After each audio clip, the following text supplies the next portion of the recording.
દોસ્તો આજનો દિવસ એ ખૂબ ખાસ છે કારણ કે જન્માષ્ટમીનો પર્વ છે અને આ દીકરી એન્જલ જે છે ચર્ચાનો વિષય બની રહી છે. અનેક એમની ફોટોઝ અને વિડીયોઝ આપણી સામે આવી રહ્યા છે.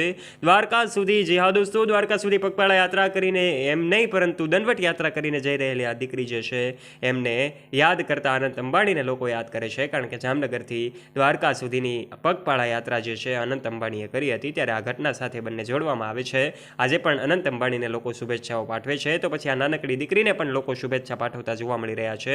શું છે હકીકત આજના વિડીયોમાં અમે તમને સ્પષ્ટપણે જણાવવા જઈ રહ્યા છીએ. માટે વિડીયોમાં આગળ વધીએ તે પહેલાં કમેન્ટ બોક્સમાં જય દ્વારકાધીશ લખી દેજો. અને અમારી યુટ્યુબ ચેનલ ઉપર જો દોસ્તો તમે પહેલીવાર આવ્યા છો અને દોસ્તો તમે અમારી યુટ્યુબ ચેનલને આજે પણ સબસ્ક્રાઇબ નથી કરી તો આજે જ નીચે રહેલું બેલ આઇકન દબાવીને અમારી યુટ્યુબ ચેનલને સબસ્ક્રાઇબ કરી લેવાની જવાબદારી તમારી છે, જેનાથી આવા ને આવા અવનવા અને રોચક રસપ્રદ વિડીયોઝ અમે તમારા માટે લાવતા રહીએ. સૌથી પહેલાં વાત કરી દઈએ અનંત અંબાણી, જેઓ દુનિયાના સૌથી ધનિક વ્યક્તિના દીકરા છે.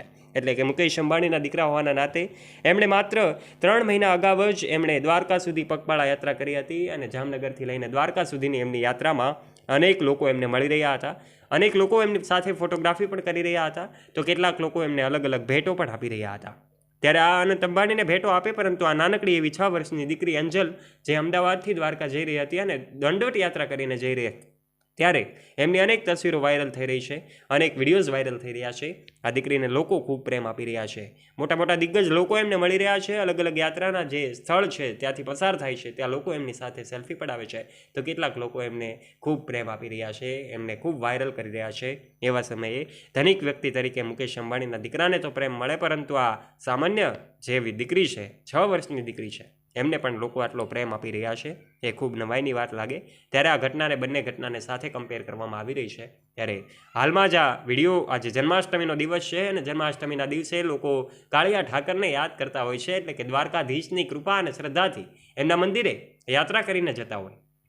કોઈ વ્યક્તિ આપણે સાંભળ્યું છે કે પગપાળા યાત્રા કરીને જાય, જેમ કે મુકેશ અંબાણીના દીકરા અનંત અંબાણી જેવો પગપાળા યાત્રા કરીને ગયા હતા. તો પછી કેટલીક વખત આપણે એવું પણ સાંભળ્યું હોય કે કેટલાક લોકો ઉઘાડા પગાની યાત્રા કરીને જતા હોય.